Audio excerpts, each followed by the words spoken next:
On day 7, we drove from Jasper to Canmore, the Leader House in Canmore, which is right near Banff National Park.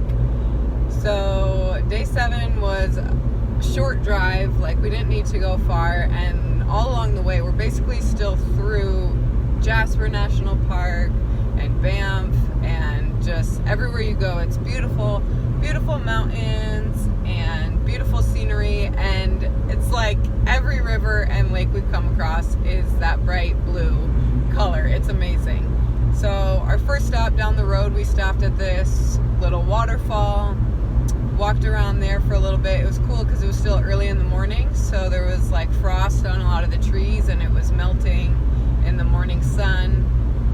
And we're walking through these really cool like crevices, like rocks, rock formations, again just with the beautiful blue water. A nice little stop right away in the morning, skipping some rocks on the river, things like that.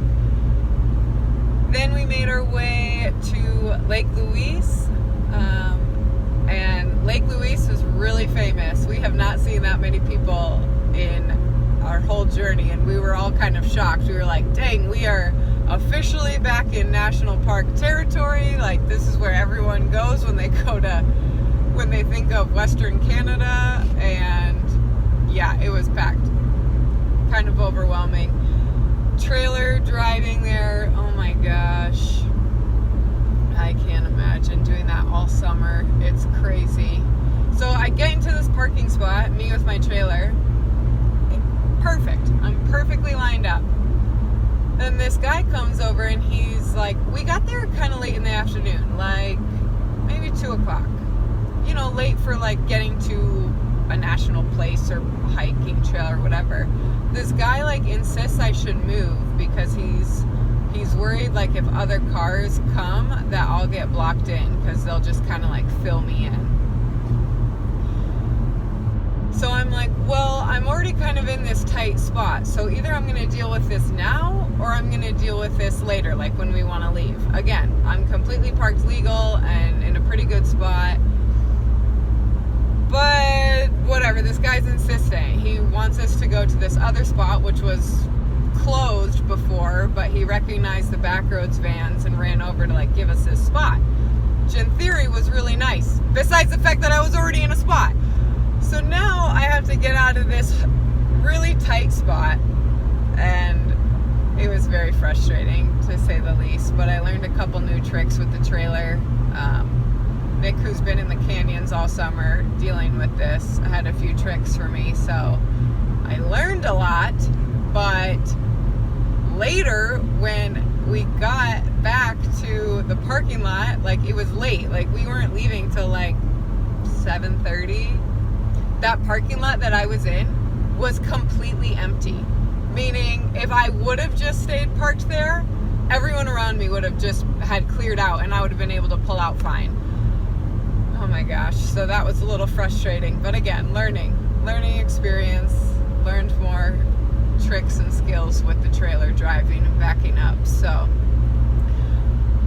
on our way to Lake Louise, and get to the lake, beautiful blue crystal waters. I mean, Google it, it's like unreal. You can't believe the color, and our phones like could not capture its beauty, but we enjoyed it for a little bit, then decided to take this hike.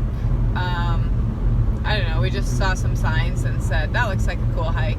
So started hiking up. There was like all these switchbacks up this mountain. And that was really cool because then you're looking down on Lake Louise and you can see like the beautiful blue color the whole way up. And it seems to be getting like a richer and deeper color the entire way we're going up. At the top here is a tea house. They sell tea and like sandwiches, and so we stop and enjoy a second lake, not with as deep blue of a beautiful color, but still, I mean, we're climbing up, we're surrounded by mountains and lakes, and it's awesome. So we stop and just grab a sandwich, and we didn't really have enough money to pay for the sandwich because you could only pay in cash. So we offered to bring some trash down for them because they're like at the top of this mountain. Like, how do they bring their trash down?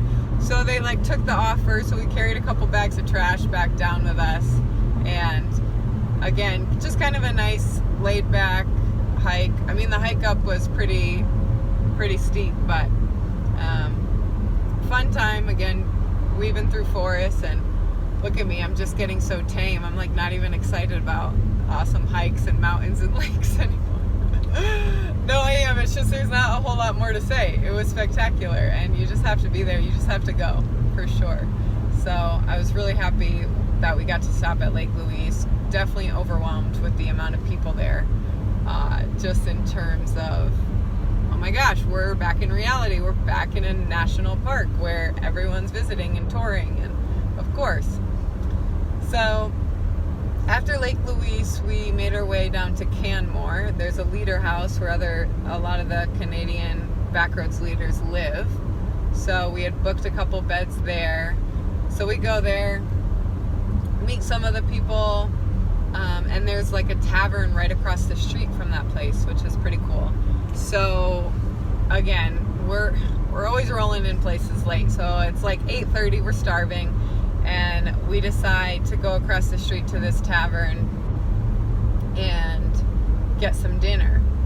So really good dinner, really good food for like a tavern. Definitely enjoyed it. And we just ended up having a great time because we get to have 11 days because we're supposed to roll in on a weekend. We get to sleep in Canmore for 2 nights, same type of thing. So we knew the next day was going to be a rest day we could sleep in. So we stayed out for a little bit. Some of the Canadian leaders came out with us. Some of Amy's friends that she had known came and met up with us. And again, we just had a fun time. Added some men to our group. So it wasn't just Nick and the ladies anymore. And it was funny to see Nick around other guys. We were like, oh, have you been missing guys, Nick? Because he was all excited. And there were some great toasts made that night. Tons of laughs. Tons of inside jokes. Just, I laughed so hard my abs were like hurting by the end of this night. You belong among the wildflowers being one of them. And again, that was an epic toast. And a lot of laughs, a lot of fun. It's amazing how close you can get when you drive together from Alaska to Utah, and all of a sudden you realize, oh, these strangers have now become my like greatest friends and family. Like, it's awesome. So we had a fun time there. Went back to the leader house.